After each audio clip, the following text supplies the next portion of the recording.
ठीक है, चलिए आप सभी का स्वागत है टीचर्स एकेडमी के ऑनलाइन प्लेटफॉर्म पर। अब हम इंडियन लॉजिक का आज चौथा क्लास है, जिसमें हम आपको बताएंगे व्याप्ति और इसमें जो मुख्य पद, अमुख्य पद और मध्यम पद होते हैं उनके विषय में चर्चा करेंगे। आज के बाद आपका इंडियन लॉजिक समाप्त हो जाएगा, कुछ प्रश्न आपको कराए जाएंगे। इसके पश्चात आपको पाश्चात्य तर्कशास्त्र के विषय में बताना रहेगा। ठीक है, वैसे आप लोग का कोर्स डिजाइन किया जा चुका है, 90 दिन का है। आप सभी अपनी इंक्वायरी लेकर के इसको देख सकते हैं और ले भी सकते हैं। चलते हैं अब आज के अंतिम बिंदु की तरफ। देखिए, भारतीय तर्कशास्त्र में आप लोगों ने लगभग सारी चीजें एक बार देख ली हैं। भारतीय तर्कशास्त्र जो पॉइंट पढ़ चुके हैं 3 दिन में, आप 3 क्लासों में, उसमें आप लोग पढ़ चुके हैं दर्शन,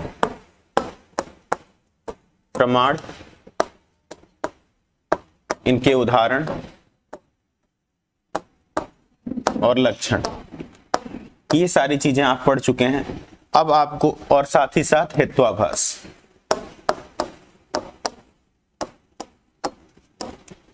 आज जिस बिंदु पर चर्चा करनी है उसमें प्रमुख रूप से आपका आएगा सबसे पहले पद। कितने तरह के पदों का प्रयोग किया जाता है? 3 पद, 2 पद। ठीक है, इन पदों के विषय में आप देखेंगे। ठीक, तो कौन सा मेजर टर्म है, माइनर टर्म है और कौन सा मिडिल टर्म है।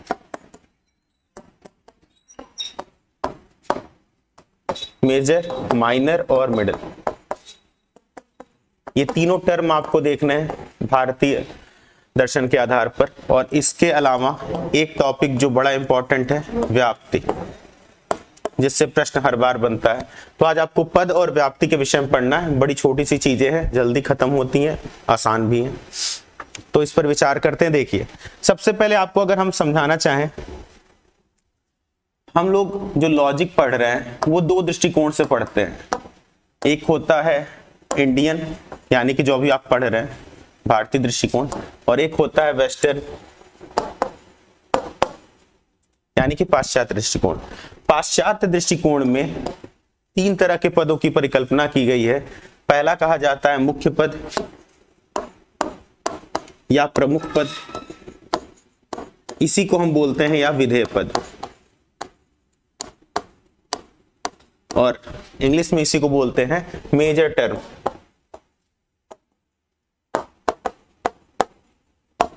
ठीक है, पहला पद जो होता है वो पाश्चात्य में ही होता है। हाँ, शुभ संध्या आपको भी।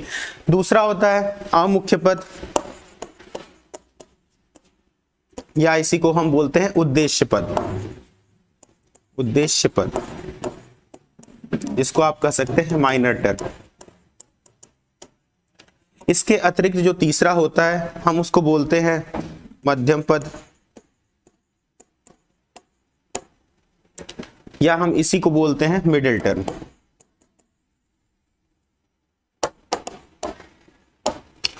लेकिन भारतीय परिप्रेक्ष्य में मुख्य पद क्या है, अमुख्य पद क्या है, मध्यम पद क्या है, ये जानना जरूरी है। क्योंकि यूजीसी में कई बार मिलाने को आता है कि किसको हम मुख्य पद कह सकते हैं, किसको अमुख्य कह सकते हैं और किसको मध्यम पद कह सकते हैं।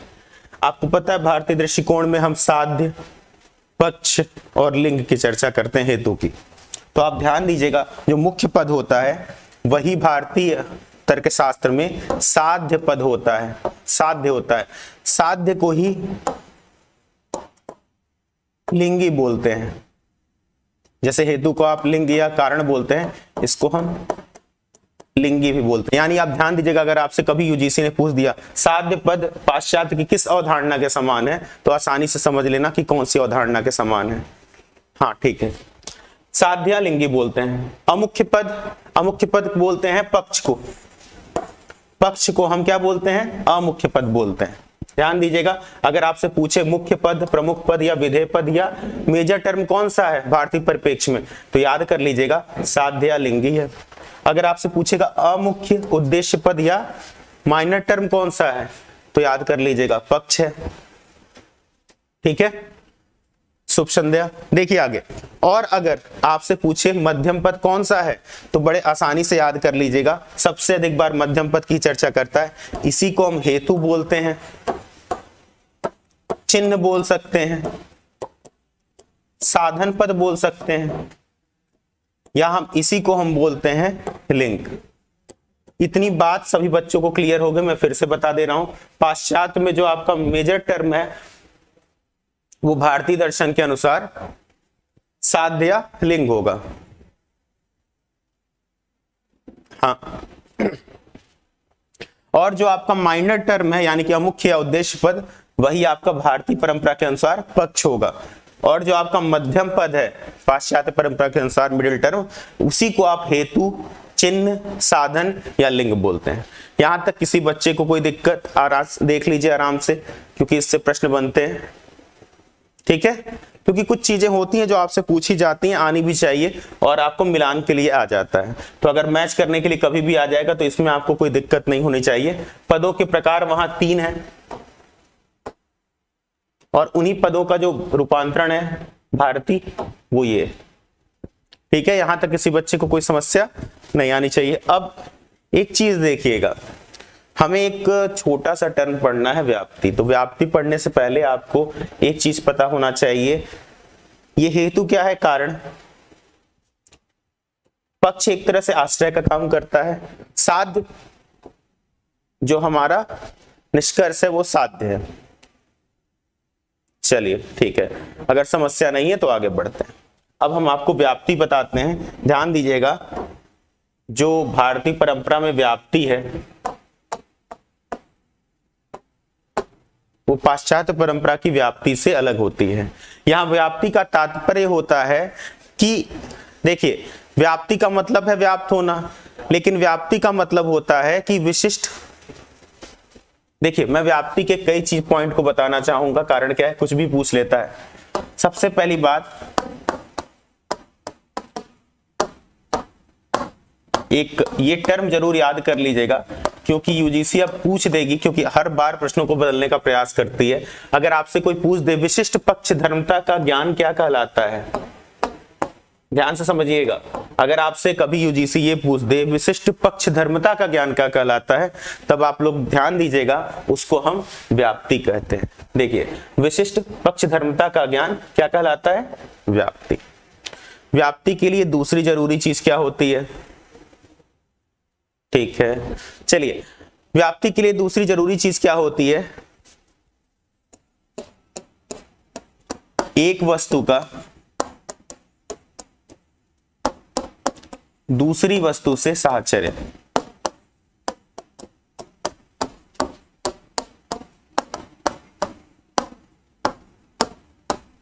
ठीक है, इस बात को हमेशा समझिएगा, ये साहचर्य बहुत इंपॉर्टेंट वर्ड है, क्योंकि इससे व्याप्ति की परिभाषा बनती है। हाँ भैया प्रणाम। देखो, नॉर्मली पहली बात, विशिष्ट पक्ष धर्मता का ज्ञान व्याप्ति कहलाता है, या फिर आप दूसरे रूप में ये बता सकते हैं, एक वस्तु का दूसरी व्यक्ति से साहचर्य जो है वो व्याप्ति है। अब ये व्याप्ति में एक और बात समझ लो, ये जो साहचर्य की हम बात कर रहे हैं, इसको हम दो रूप में भी समझ सकते हैं। एग्जाम आपसे पूछ सकता है कि मुख्य पद और मध्यम पद की सार्वभौमिक सहवर्तिता को क्या कहते हैं। ध्यान से समझिएगा, मुख्य पद और मध्यम पद की सार्वभौमिक सहवर्तिता को क्या कहते हैं, या फिर पूछ सकता है मुख्य पद और मध्यम पद की नियत साहचर्य को क्या कहते हैं। बात को समझिए, व्याप्ति वो किसी रूप में पूछ सकता है। मैंने कहा मुख्य पद और मध्यम पद के सार्वभौमिक सहवर्तिता को क्या कहते हैं, तो सार्वभौमिक सहवर्तिता क्या बताती है, व्याप्ति।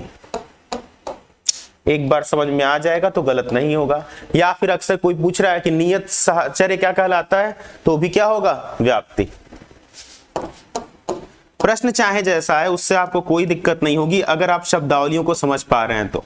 फिर से देखिए, सार्वभौमिक सहवर्तिता पूछे, व्याप्ति के अर्थ में होगा।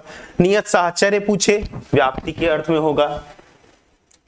इसके अलावा आपसे कुछ भी वो पूछ सकता है, सार्वत्रिक साहचर्य पूछेगा तो भी व्याप्ति होगी। तो व्याप्ति को अगर देखना है, अब व्याप्ति होती किसके किसके मध्य है, तो हमेशा ध्यान देना व्याप्ति का जो साहचर्य नियम है, साहचर्य किसके किसके मध्य होगा, यहां आराम से देखिए, साध्य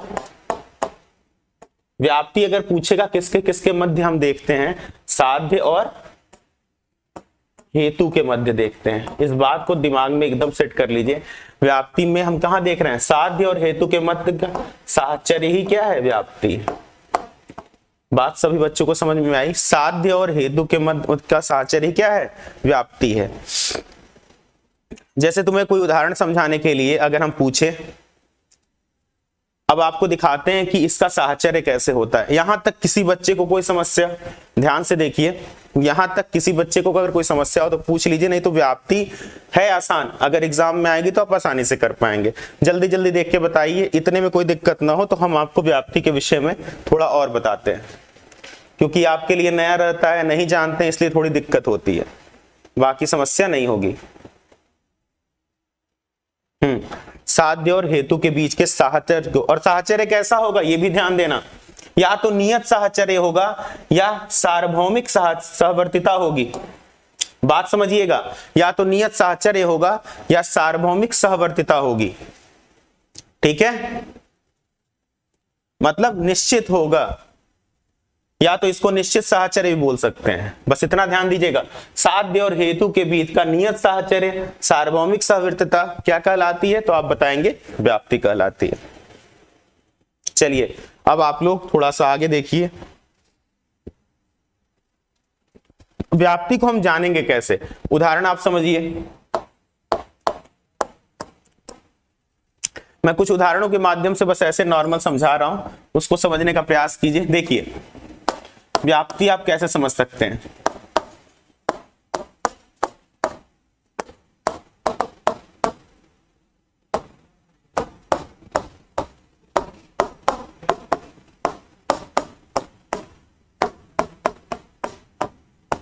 आराम से देखिएगा, लिखा है उदाहरण, जहां जहां धुआं है वहां वहां आग है।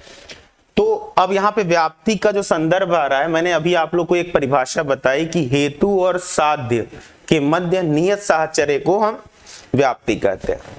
तो अगर ये उदाहरण दे दिया और पूछेगा इसमें व्याप्ति है कि नहीं, तो आप तुरंत देखेंगे धुआं क्या है, हेतु है ना, कारण है,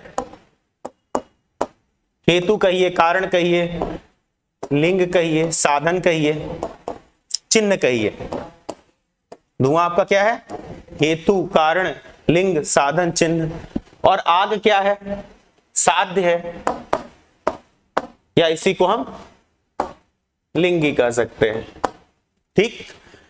अब देखिए जहां जहां धुआं है वहां वहां आग है, मतलब धुआं और आग के बीच सार्वभौमिक सहवर्तिता है। क्या हो सकती है, सार्वभौमिक सहवर्तिता हो सकती है, मतलब जहां जहां धुआं मिलेगा वहां वहां आग होगी ही होगी। नहीं तो इसी को आप बोल सकते हैं कि नियत साहचर्य हो सकता है, मतलब जहां जहां धुआं होगा वहां वहां आग होगी ही होगी। आप किसी रूप में बोल सकते हैं, या इसी को आप बोल सकते हैं निश्चित साहचर्य होता है। बात समझ में आई? किसी बच्चे को कोई दिक्कत, उदाहरण को ध्यान से समझिए, आसानी से समझ में आएगा। अगर आपसे उदाहरण दे रहा है जहां जहां धुआं है वहां वहां आग है, तो आप धुआं इसमें क्या है, कारण या हेतु है, आग इसमें क्या है, साध्य लिंगी है। तो हेतु और साध्य के मध्य का जो सार्वभौमिक संबंध है उसी को हम कहते हैं व्याप्ति। अब सभी बच्चों को समझ में आ गया होगा व्याप्ति है क्या। ध्यान से देख लीजिए, इस उदाहरण के माध्यम से आप सभी को समझ में आया होगा व्याप्ति है क्या, ठीक है। ये उदाहरण इसलिए लिया जाता है कि इसमें सार्वभौमिक सहवर्तिता आसानी से समझ में आती है। बहुत से ऐसे उदाहरण हैं जिसमें सार्वभौमिक सहवर्तिता समझ में नहीं आती या उसको तर्कों के द्वारा खंडित किया जा सकता है। किसी बच्चे को यहां तक कोई दिक्कत ना हो तो बताए, फिर आगे बढ़ते हैं। जल्दी जल्दी देख लीजिए, क्योंकि देखिए व्याप्ति को आपने एक संबंध यहां पढ़ा कि व्याप्ति इस तरह से, अब जब पाश्चात्य में पढ़ेंगे तो व्याप्ति थोड़ी बदल जाती है। वहां पर व्याप्ति हम AEIO तर्क वाक्यों के माध्यम से देखते हैं, जिसे को हम डिस्ट्रीब्यूशन कहते हैं। वो व्याप्ति अलग होती है, लेकिन आपको भारतीय अभी समझनी है, तो भारतीय परिप्रेक्ष्य में व्याप्ति यही है। सभी बच्चों को समझ में आ गई तो जल्दी बताइए। ठीक है, भारतीय अनुमान में व्याप्ति यही है। ठीक, अगर यहां तक दिक्कत ना हो तो आगे बढ़ें, जल्दी जल्दी देख लीजिए।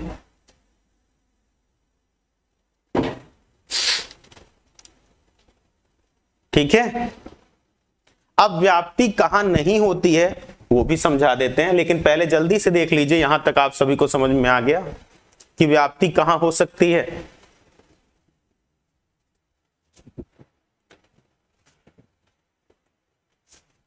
ठीक, चलो अब एक चीज देखो, व्याप्ति कहां होती है ये तो समझ गए, व्याप्ति कब नहीं होती है ये भी समझा देते हैं। देखो एक उदाहरण हम यहां लिखने जा रहे हैं। मैंने अभी आप लोगों को थोड़ी देर पहले कहा सार्वभौमिक सहवर्तिता, मतलब जहां जहां धुआं दिखेगा वहां वहां आग अवश्य होगी। ये तो क्लियर है कि जहां जहां धुआं दिखेगा वहां वहां आग होगी, ऐसी कोई जगह नहीं होगी जहां धुआं दिखे और वहां पे आग न हो। तो इसी को हम बोलते हैं सार्वभौमिक सहवर्तिता। ये चीज हर जगह क्या होगी, मिलेगी। लेकिन कुछ चीजें हैं जहां पर इसको हम निषेध कर सकते हैं। जैसे कि एग्जाम्पल हम कहें, ध्यान से समझिएगा, कहां व्याप्ति नहीं होगी उसको भी समझिए। जहां जहां मछली है वहां वहां पानी है।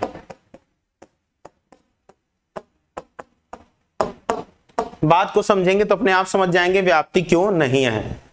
चलिए आ गया, बड़ी अच्छी बात है। अब देखिए इसमें लाइन में मछली को हमने क्या बनाया है, हेतु है हमारी, और पानी हमारा साध्य है। लेकिन अब एक चीज बताइए, जहां जहां मछली है वहां वहां पानी होना आवश्यक है। वैसे तो सामान्यतः ये सार्वभौमिक सहवर्तिता का संबंध है कि जहां जहां मछली हो वहां वहां पानी होगा। लेकिन मान लीजिए हम अगर चले गए मछली बाजार, तो जहां जहां मछली होगी वहां वहां पानी नहीं होगा, तो कई बार सार्वभौमिक सहवर्तिता नहीं मिलेगी। तो हम इसको नहीं कह सकते कि यहां पर सार्वभौमिक सहवर्तिता का संबंध दिख रहा है, तो हम ये नहीं कहेंगे कि यहां पे व्याप्ति है।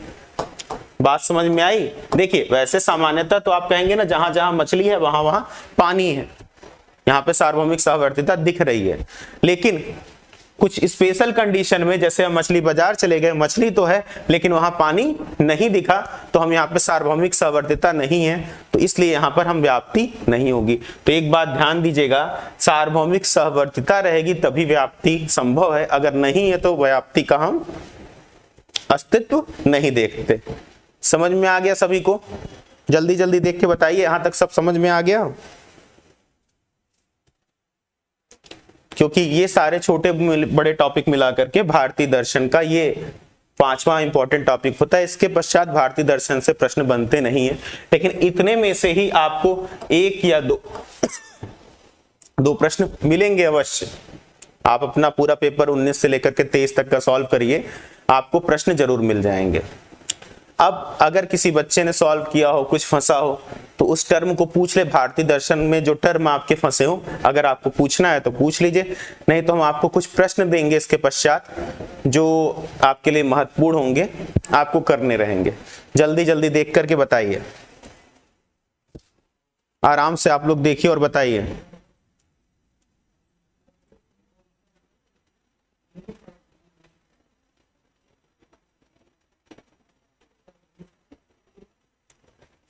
चलो देखते जाइए और बताइए जल्दी जल्दी।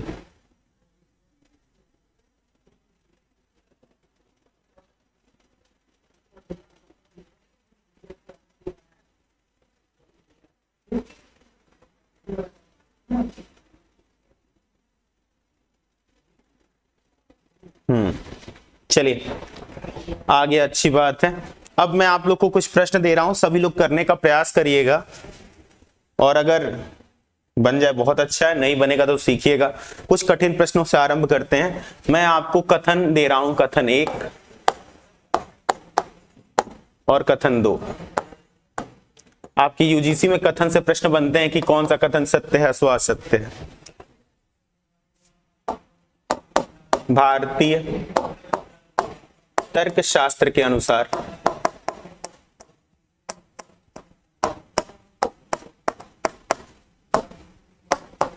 व्याप्ति अनुमान के लिए महत्वपूर्ण है, अनुमान के लिए महत्वपूर्ण है। इसमें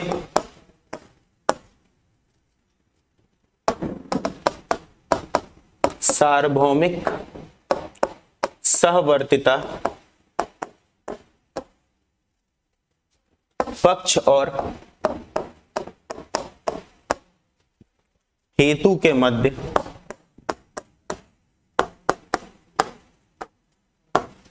नियत रहती है।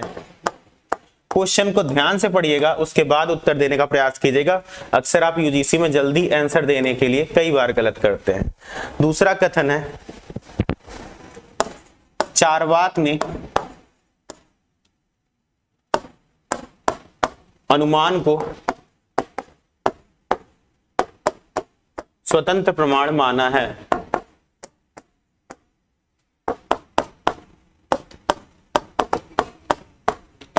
अब इसके लिए मैं आप लोग को ऑप्शन भी दे रहा हूं, ध्यान से देखिएगा। पहला ऑप्शन है दोनों कथन सत्य हैं। दूसरा ऑप्शन है दोनों कथन असत्य हैं। दोनों कथन असत्य हैं। तीसरा विकल्प है कथन एक सत्य है,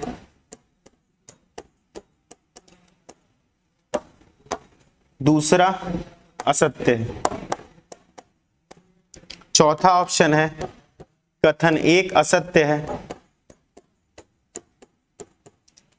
दूसरा सत्य है। सभी विद्यार्थी अपना अपना सोच करके जरा इस आंसर को लगाइए। ये प्रश्न आपका यूजीसी में आया था, मैंने दो प्रश्नों को मिला करके आपसे पूछा है, तो जरा इसको करने का प्रयास कीजिए कि इसमें कौन सा विकल्प सही होगा। अगर आपने व्याप्ति और प्रमाण को थोड़ा सा पढ़ा है ध्यान से तो ये प्रश्न गलत नहीं होगा। मैं पढ़ दे रहा हूं। कथन एक लिखा है, भारतीय तर्कशास्त्र के अनुसार व्याप्ति अनुमान के लिए महत्वपूर्ण है। इसमें सार्वभौमिक सहवर्तिता पक्ष और हेतु के मध्य नियत रहती है। कथन दो इसी तरह बोल रहा है, चारवाक ने अनुमान को स्वतंत्र प्रमाण माना है। अब जल्दी जल्दी अपना आंसर दीजिए कि इसमें से क्या चीजें सही हैं और कौन सी चीज गलत है, या दोनों सही है दोनों गलत है। प्रश्न को अगर आप ध्यान से पढ़ेंगे तो कर ले जाएंगे। जल्दी जल्दी करके देखिए।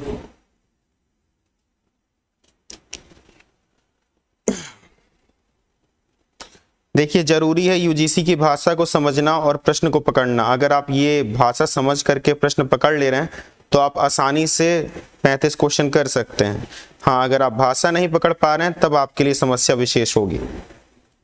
तो अगर भाषा आपसे पकड़ में आ रही है तो आप आसानी से कर ले जाएंगे। जल्दी से करके देखिए।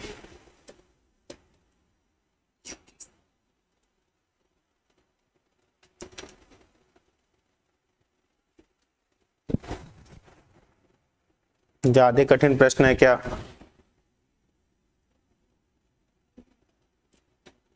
चलिए, अभी मैंने कुछ देर पहले बताया था कि व्याप्ति किसके किसके मध्य होती है। ध्यान से देखिए, जो चीजें आपको पता है उनसे प्रश्नों को करने का प्रयास किया कीजिए। व्याप्ति हेतु और साध्य के मध्य होती है, पक्ष के मध्य नहीं होती है। तो ये कथन अपने आप में क्या हो जाएगा? गलत। और दूसरा कथन दिया है, चारवाक ने अनुमान को, दोनों गलत है। चारवाक ने अनुमान को स्वतंत्र प्रमाण माना है, ये भी कथन क्या है? गलत है। चारवाक ने केवल प्रत्यक्ष को ही प्रमाण माना है, इसके अतिरिक्त किसी को प्रमाण नहीं माना है। अतः दोनों कथन असत्य हैं। इसका सही आंसर बी होगा। जिसने भी दिया बिल्कुल सही है। बात समझ में आई? देखिए, प्रश्नों को ध्यान से पढ़िए, तब आप इन प्रश्नों को बड़ी आसानी से कर लेंगे। अगर आप प्रश्न नहीं पढ़ेंगे तो आपको जल्दीबाजी में गलत करेंगे, फिर लगेगा कि पेपर कठिन आया है। पेपर वास्तव में कठिन नहीं आता, बस उसकी भाषा क्लिष्ट की जाती है कि आप प्रश्नों को थोड़ा सा न समझ पाए। ठीक है, अब एक और प्रश्न आपको देते हैं, ध्यान से देखिएगा।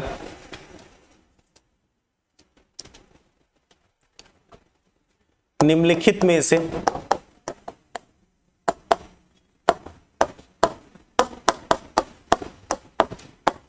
ईश्वर के अस्तित्व को सिद्ध करने वाला प्रमाण है, सिद्ध करने में सहायक प्रमाण है, करने में सहायक प्रमाण है।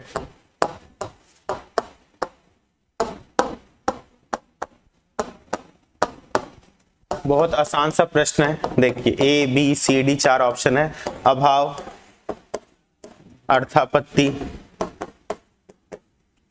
उपमान, अनुमान, 4 आसान से ऑप्शन है। ये आप आसानी से कर सकते हैं, मैंने पढ़ाते समय इसको बताया भी था। निम्नलिखित में से ईश्वर के अस्तित्व को सिद्ध करने में सहायक प्रमाण है, कौन सा ऐसा प्रमाण है जो माना जाता है? प्रत्यक्ष को माना है चारवाक ने, बिल्कुल प्रत्यक्ष कोई चारवाक ने माना है, अन्य किसी प्रमाण को स्वीकार नहीं किया है। पहले ही दिन आप लोग को बताए थे, उसको याद जरूर कर लीजिएगा क्योंकि उससे प्रश्न बनते हैं।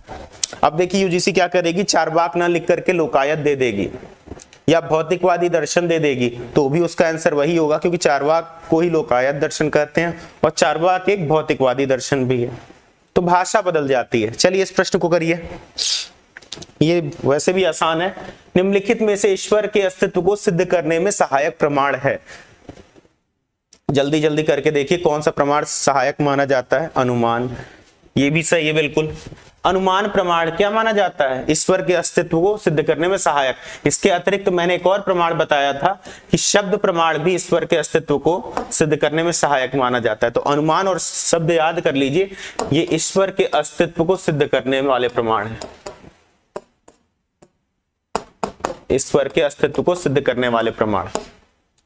तो कुछ चीजें आपको वैसे भी आनी चाहिए, अगर आ रही हैं तो आप आसानी से प्रश्नों को कर लेंगे। इसके अतिरिक्त अब मैं आपको कुछ उदाहरण देता हूं, उसको करने का प्रयास कीजिएगा कि वो किसका भाग है अथवा नहीं है, ठीक है? चलिए आगे देखिए। इसके अतिरिक्त अगर हम आपसे पूछें, एक एग्जाम्पल है, देखिए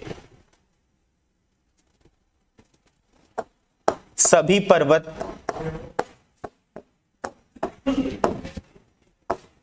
वहिन्मय, सभी पर्वत वहिन्मय है, पर्वत धूम्रवान है,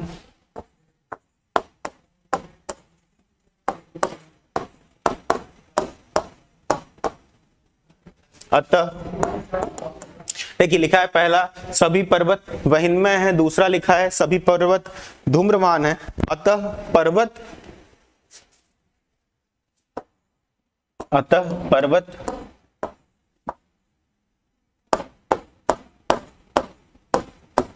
मान लीजिए आपके सामने एक एग्जाम्पल दिया गया है, अब पूछ रहा है अनुमान की दृष्टि से, अनुमान की दृष्टि से यह कौन सा भेद है, मतलब अनुमान का यह कौन सा प्रकार है या भेद है। पहला दे देगा आपसे अन्वय व्यतिरेकी, दूसरा दे देगा आपको केवल व्यतिरेकी,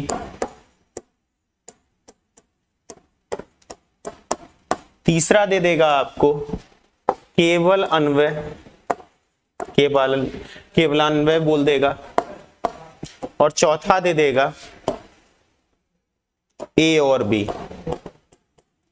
तो अब आप बताइए, अगर आपने अन्वय व्यतिरेकी और अन्वय व्यतिरेकी पढ़ा होगा तो आप आसानी से बता पाएंगे कि ये उदाहरण अनुमान की दृष्टि से उसका कौन सा भेद है अथवा नहीं है। मैंने आप लोगों को कुछ एक आसान सी बात बताई थी, अगर वो याद होगी तो आप इस प्रश्न को तुरंत कर सकते हैं। चलिए जल्दी जल्दी करके दिखाइए। प्रश्न आने बहुत जरूरी, इस उदाहरण को पढ़िए और बताइए कि अनुमान की दृष्टि से यह उसका कौन सा भेद है। अन्वय व्यतिरेकी है, केवल व्यतिरेकी है, केवल अन्वय है, या ए और बी, यानी कि अन्वय व्यतिरेकी और केवल व्यतिरेकी। जल्दी जल्दी करके देखिए कि अनुमान की दृष्टि से यह उसका कौन सा भेद है। सोचेंगे तो बन जाएगा, कोई दिक्कत नहीं होगी, आसानी से करिए, बहुत कठिन प्रश्न नहीं है।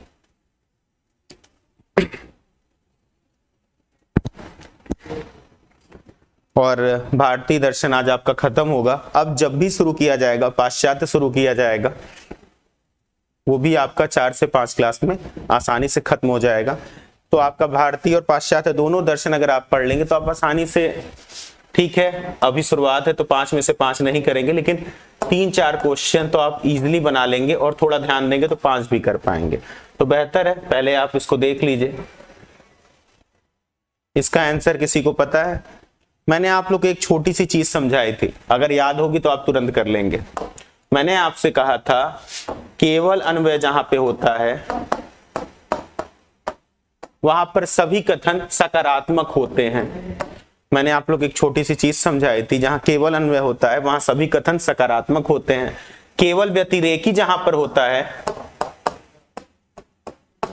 वहां पर सभी कथन नकारात्मक होते हैं, सभी कथन नकारात्मक होते हैं।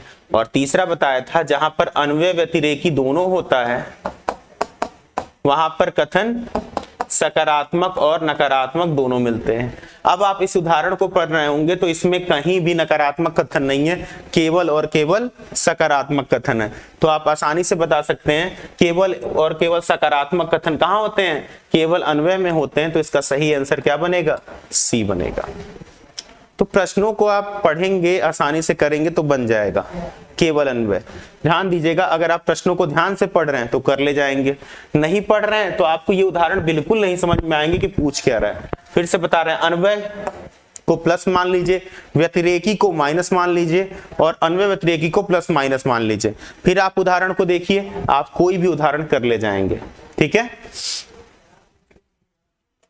अब अगर आपने पेपर को किया हो, कोई शब्दावली अगर भारतीय दर्शन की आपको न समझ में आई हो तो पूछ लीजिए, मैं उसका अर्थ स्पष्ट कर दूंगा। किसी बच्चे की कोई शब्दावली ऐसी है जो आपको समझ में नहीं आ रही हो, आराम से देख करके बताइए। अगर किसी बच्चे की कोई शब्दावली हो जो उसे समझ में ना आ रही हो,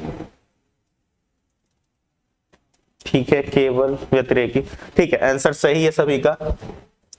अब इसके बाद एक और प्रश्न देखिए। अब प्रश्न को हम थोड़ा बदल करके आपसे पूछते हैं, उसको करने का प्रयास करिएगा। अब मैं आपसे एक उदाहरण पूछता हूं, उसको बताइएगा वो किसका उदाहरण हो सकता है, क्योंकि आपसे प्रश्न पूछते रहते हैं।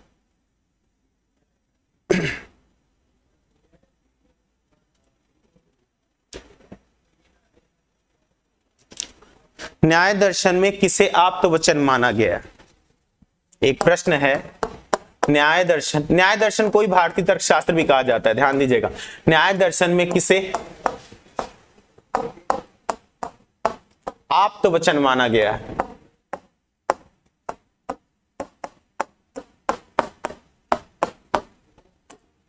मतलब किस प्रमाण को हम आप्त वचन मानते हैं? हाँ, केवल अन्वय है, केवल व्यतिरेकी नहीं, केवल अन्वय है। ऑप्शन पहला है प्रत्यक्ष प्रमाण, दूसरा है अनुमान प्रमाण, तीसरा है शब्द प्रमाण, चौथा है उपमान प्रमाण।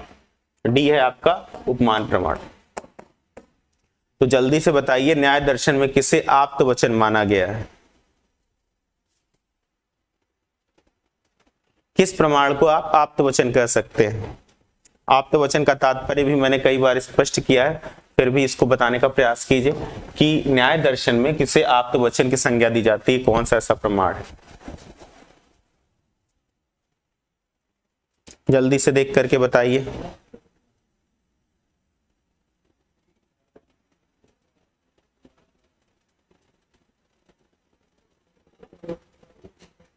जल्दी जल्दी देख के बताइए कि इसमें से आप्त वचन किसे स्वीकार किया जा सकता है।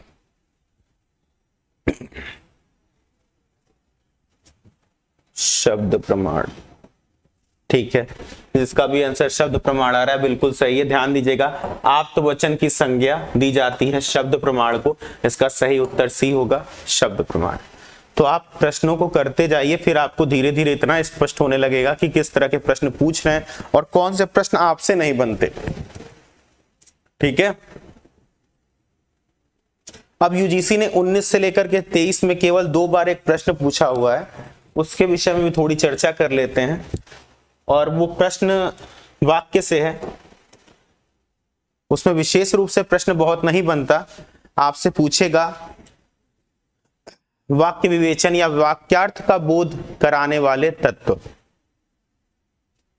अगर एक प्रश्न बनता है वाक्यार्थ का बोध, मतलब किसी वाक्य के अर्थ का बोध कराने वाले कारक या कारण, 4 ही होते हैं। कुछ बच्चों को पता भी होगा, फिर भी यूजीसी इसको पूछती है, इसलिए मैं आज आपको बता दे रहा हूं। आपसे प्रश्न पूछ सकता है वाक्यार्थ का बोध कराने वाले कारण कौन कौन से हैं, तो 4 ही कारण होते हैं। पहला कारण होता है आकांक्षा, इसको आप याद कर लीजिएगा। पहला कारण होता है आकांक्षा, ठीक है। दूसरा होता है योग्यता, ये चारों तत्व याद कर लीजिएगा। इसका क्रम भी पूछता है और पूछता है कितने तत्व हैं, तो तत्व आपके 4 ही हैं। क्रम इस तरह से याद कर लेना, आकांक्षा, योग्यता। तीसरा होता है सन्निधि,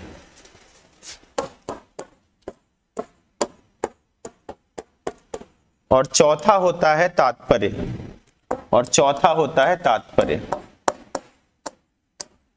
तो अगर आपसे कभी, यूजीसी ने इसको 2 ही बार बस पूछा है, फिर भी आप याद कर लीजिएगा आसानी से, क्योंकि अगर आ जाएगा तो आप आसानी से बताने लायक रहिए। देखिए, वाक्य के अर्थ का बोध कराने वाले 4 कारण होते हैं। पहला होता है योग्यता, पहला होता है आकांक्षा, दूसरा होता है योग्यता, तीसरा होता है सन्निधि, चौथा होता है तात्पर्य। यही 4 कारण हैं जो वाक्य के अर्थ का बोध कराते हैं। अब जैसे आपसे किसी ने पूछ दिया कि आकांक्षा क्या है, तो आकांक्षा का मतलब होता है कि एक पद का उच्चारण किए बिना यदि दूसरे पद का अर्थ समझ में ना आए तो हम उसे आकांक्षा कहते हैं। यानी कि अगर हम कुछ ऐसा बोल दें, इसके लिए कई उदाहरण है, मतलब पद आपको पता होंगे, वाक्यों में जो भी शब्द प्रयोग किए जाते हैं वो पद कहलाते हैं। तो इसी को आपसे पूछा जाता है आकांक्षा क्या है, तो आप एक पद के बिना जब दूसरा पद समझ में ना आए, हाँ भैया शुभ संध्या, तो उसे हम आकांक्षा बोलते हैं। देखिए ध्यान से, जैसे हम कह दें